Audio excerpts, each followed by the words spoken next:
Bonjour et bienvenue sur cette nouvelle vidéo. Aujourd'hui nous allons voir ensemble comment faire la création dans Azure d'un SQL Database.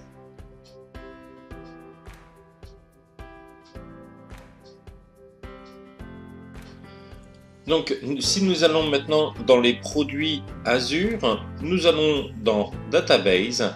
Pour situer, nous allons faire un SQL Database Azure. Il ne faut pas confondre un SQL Database et tout simplement un serveur SQL.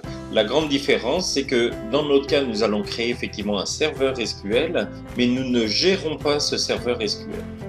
Donc à partir du portail de Azure, nous allons dans base de données et nous allons créer la nouvelle base de données. Donc nous allons lui donner un nom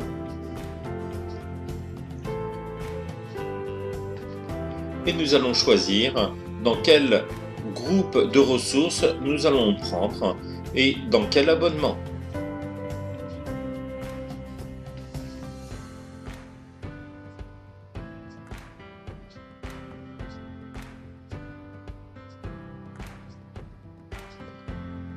Ici, nous allons partir d'une base de données vide et nous allons le connecter à un serveur. Dans notre cas ici, nous n'avons pas de serveur SQL, donc nous allons en créer un.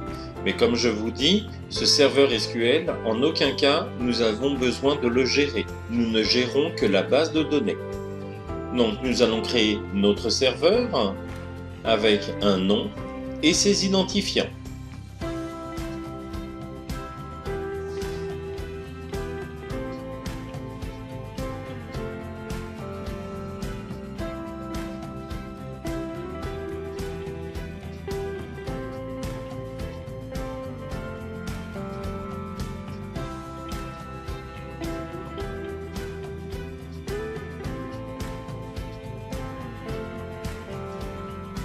Alors supposons qu'après vous aurez besoin de créer une deuxième base de données, vous pourrez très bien réutiliser ce serveur-là.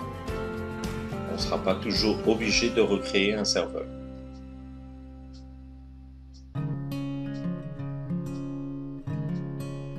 Et maintenant nous allons voir ensemble comment faire pour choisir le niveau de notre serveur SQL et de notre base de données.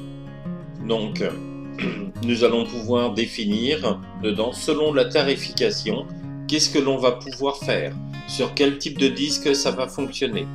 Et nous voyons ici qu'à chaque fois, le tarif change.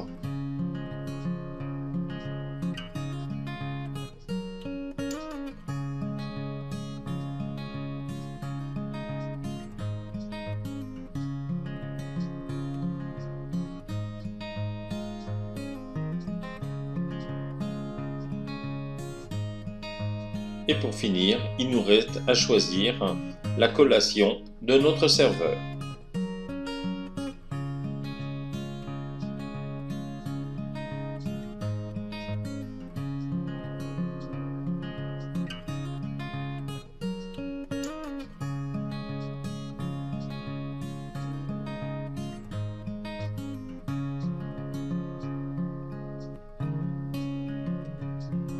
Une fois que notre base de données est créée, qui peut prendre environ 5 minutes, nous allons aller dans le tableau de bord. Nous allons pouvoir afficher notre base de données sur le tableau de bord ou accéder directement à la ressource.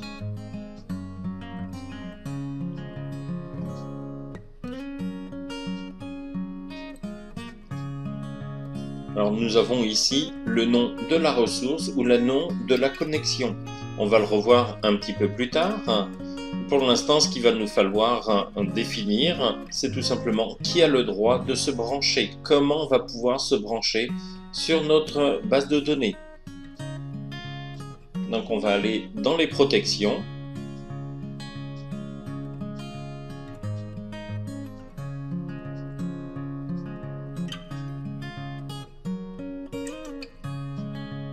Et nous allons définir une règle de pare-feu.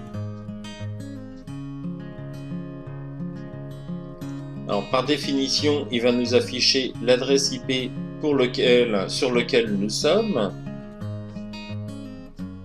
Et on va pouvoir créer la règle qui va nous dire à partir de quelle adresse IP on va pouvoir se brancher.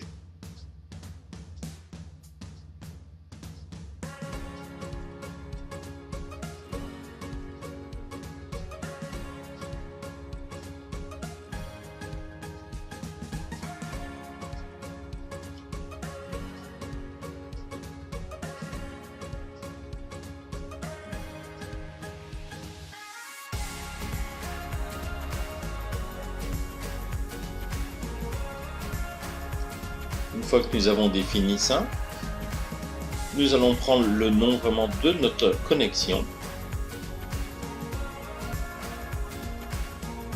Et il nous reste, à partir d'un Windows 10, dans mon cas c'est un Windows 10, où j'avais déjà installé la console de gestion SQL. On va pouvoir lancer donc SQL Server Management Studio et nous brancher de l'externe sur notre base de données.